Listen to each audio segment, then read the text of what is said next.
Mr. Speaker. Does my right honourable friend agree with me that all this debate about the minutiae of what is a complex transformation and simplification of what by any measure is a very complicated benefit system risks losing sight of the bigger picture in all this, which is that universal credit will mean that work always pays, and that whatever the costs are of developing the system, will be a small fraction of the billions of pounds which will be saved in the long run. Marylebone's right. I remind the House that under the last government, in the 6 years preceding the election, tax credits cost £180+ billion because of the shambles and the mess they were in. They have lost huge sums of money through tax fraud and evasion, and we are putting that right. So our welfare reforms, including universal credit, all opposed by the other side, will reform and change it, and they are already having effect, not one of which has been supported by the right honourable gentleman who has carped and voted against every single one. Mr. Clive Betts. Speaker, one of the most damning criticisms of the NAO report is the lack of a proper fraud detection system as part of universal credit. When the Minister for Welfare Reform came to the Community and Local Government Select Committee earlier this year, he said that a new fraud detection system would be put in place. Why did the Secretary of State allow this programme to run for so long without an adequate fraud detection system being part of it? Actually, that is exactly one of the reasons why we intervened back in 2012, was because the system that they were trying to integrate was not going to work correctly. And that process was already evident by the end of 2011, and in early 2012 these problems were such that when I introduced the independent inquiry, it told me categorically this was not going to work. So we've changed it, reset it, and in conjunction with the Cabinet Office there is a better way to do this, and we believe that integrated fraud programme will deliver results in the new rollout. Mr. Nigel Mills. Can I say that when the Select Committee visited the North West, what we saw was universal credit working in a limited manner, but actually working, and being very well received by the staff who were working with it, who was finding it had a positive impact on their claimants they're working with. But surely it is right that we do not roll this out so fast and risk millions of people not getting the benefit that they're actually expecting to get. So can I urge the Secretary of State to say to the House that he will not rush this, he will get it right before it is actually rolled out on more people? I agree, and I must say that the problem has been throughout all of this is that on the other side, when I introduced the Pathfinder, which said there would be a delay in the way that we rolled it out, we were criticised for delaying the rollout. And then later on they criticised us for not doing it properly. The reality is that we are doing this properly. We will do it not against artificial timetables, but it will be in the overall 4-year timetable, and it will be effective. Mark Duncan. The Secretary of State has told us today that he had serious concerns in the summer of 2012. He also told us that he then changed the leadership in October 2012. Does he recall that in September 2012, the 11th of September, he told this House at column 154 in Hansard, "For what it is worth, I take absolute direct and close interest in every single part of the IT development. I hold meetings every week and a full meeting every 2 weeks, and every weekend a full summary of the IT developments, and everything to do with policy work is in my box and I am reading it. I take full responsibility, and I believe that we are taking the right approach." Culture of secrecy and good news, or what? I don't resolve from any of that. That's exactly the way that we've tried to manage it. But of course, at the end of the day, you're only as good as the information given to you. And I must say to the right honourable gentleman, by September 2012, I had already started that reset process, brought in Philip Langsdale was coming into the office, and we were going to make those changes. You know, the reality is this will be delivered in time, in budget. That was my view then. It is my view today. And the key thing is those charged with the responsibility of doing that have the skill to do it. Mr. Jacob Rees-Mogg. Thank you, Mr. Speaker. Is my right honourable friend aware that his transformative scheme has enormous public support, as it will revolutionise dependency by reducing it in this country? And does he note, as I do, that the socialist opposition in office swallowed any number of camels and are now straining at a gnat? Well, he's absolutely right, because as I said earlier on to my honourable friend, The party opposite has opposed every single reform since we came into government.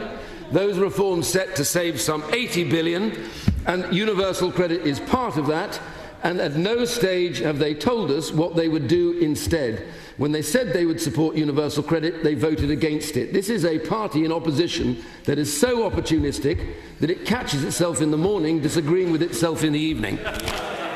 Glenda Jackson. Since the Secretary of State took personal responsibility for this failure, what we have seen is a delay in the timescale for the universal rollout of universal credit, a reduction in the number of Pathfinder programmes, reduced way down, claimants being reduced to the simplest to pass through the system. So when he gives us, as he undoubtedly will again, the time and the budget, could they at least be accurate? And may I say to him, when it comes to spinning, it takes one to know one, but his spinning will not create humour in the country. It could be catastrophic for benefits claimants. Well, the Honourable Lady, not for the first time, is completely wrong. The Pathfinder was exactly as we set it down. No, it was exactly as we set it down. It was always going to be dealing with single people at the beginning, and we've rolled it out in the same way as we said it would. So I have to say, Honourable Lady, I stand by the fact this Pathfinder is the right thing to do. I introduced it back in 2011, and it will help us enormously to develop the IT. That is the way we're doing it. That is the way we will do it. Mike Freer. Having visited with the DWP Select Committee the Pathfinders, can I reassure my right honourable friend that both the claimants and the frontline staff were enthusiastic about the universal credit and how it is working? But is my right honourable friend also aware that the Select Committee commented that this government is making significant progress in making work pay? He is exactly right, honourable friend. The reality is that all of our reforms, reducing the workless numbers, making sure those economically inactive are going back to work, saving money for the Exchequer and for taxpayers, are all in play. Every one of those has been opposed by the other side. No answer do we get about what they would do instead. And as my honourable friend said earlier on, they dance around on all the issues. The truth is, they have no policy. The Welfare Party is bankrupt. Mr. Derek Twigg. Mr. Speaker, under the section Key Findings, paragraph 18, it says, throughout the programme, the Department has lacked a detailed view of how universal credit is meant to work. Could the Secretary of State explain how that happened? And doesn't it actually indicate that from the very beginning he lost control of the project? The original plan to do it as an agile process meant that by 2011, that plan would formulate and they would be able to deliver against that plan. In 2011, I was concerned about the failure to deliver that which was meant to be part of the process. That's why I instituted these changes in 2012. We will have that plan ready and it will be announced out here into Parliament, and that will be stuck to, and it will deliver in time and in budget. So the NAO is right, and I fully agree with them. Sir Peter Bottomley.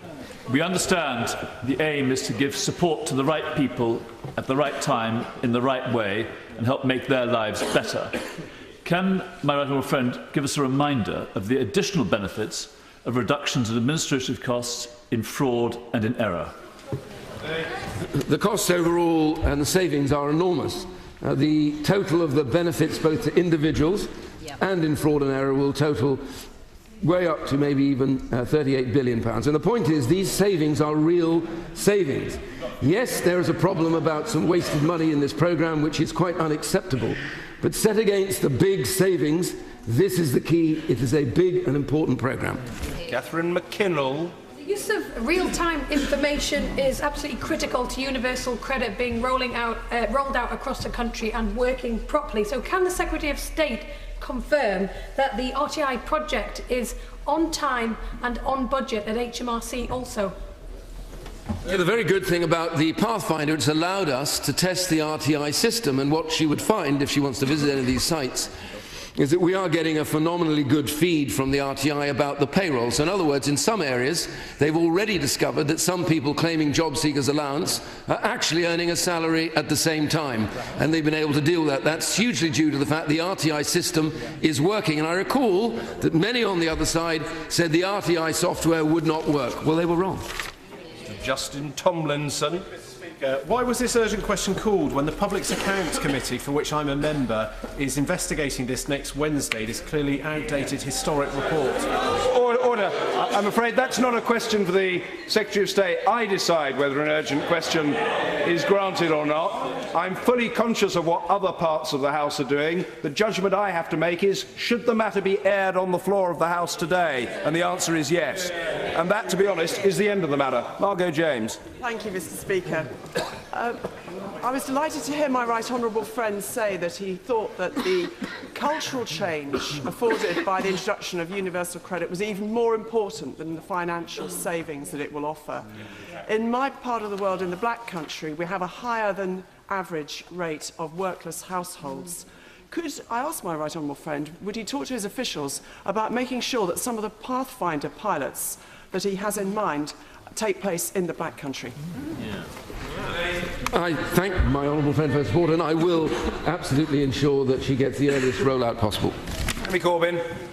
Secretary of State, in looking at the operation of universal credit, look at the wholly disproportionate effect on people living in high private rented sector cost areas where a wholly disproportionate level of their benefit goes on private sector rents rather than keeping body and soul together. We need to look at that, and we also need, I think, to have control of private sector rents. Can I say to the honourable gentleman, universal credit, I believe, will help in that regard, because as they go back to work, the idea is that at every hour they work, they will be better off than they are on benefits, and that should add to their ability to be able to afford to live. And as I make the point, the vast majority of the benefits under universal credit will go to the bottom 20% of those earnings, so it should be a net benefit to the poorest in society.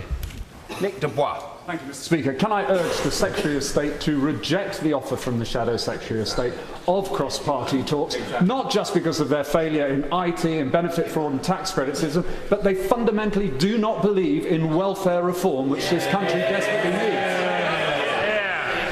Say to my honourable friend, I'm not going to reject the offers of the right honourable gentleman, because I'm an optimist. I believe there's always a chance that on the road to Damascus, an individual like that may change his view and realise that what we're doing is the right thing. So I'll do my level best to persuade him that everything he's done so far is wrong and that there is a better way, marked coalition. Sheila Gilmore. Sorry. The problem for the Secretary of State is that we have been here before. We've been told on every occasion that everything was fine. Agile programming, whatever that is, was going to solve all the IT problems. Now Agile was all wrong. The problem I think the Secretary of State now has is that he still wants to deliver this by 2017, despite the fact that he's already far behind his original timetable that was delivered 2017. Would it not be better if he does accept that there are all these problems, it's unlikely that universal credit will be as simple as cheap to administer, all these words, would it not be better to delay the final implementation date? Can I say to the honourable lady, she's right. I agree with her. We had been here before. National Health IT collapse, 13 billion. Child Support Agency, 120 million failure and crash programme. 7.1 billion IT project failed. The difference is that unlike those programmes under her government, I acted to make sure the changes were made early to deliver the programme on time and in budget. Order. I appreciate there's much interest, but 25 members have questioned the Secretary of State. We must now move on, because the House is used to the situation in which virtually everybody gets in, because that's the way I like to play it. I must say, particularly to new members, didn't used to be like that at all. It usually is, but I have to make a judgment about the time that we have available. We have business question, we have a statement on legal aid, and we then have debates under the auspices of the Backbench Business Committee. All of these matters can be rehearsed again in the future, and doubtless they will be. Business question, Angela Eagle. Thank you. I wonder if the Leader of the House would give us the business for next week.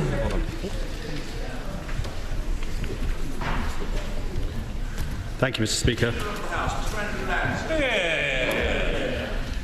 The business for next week will be...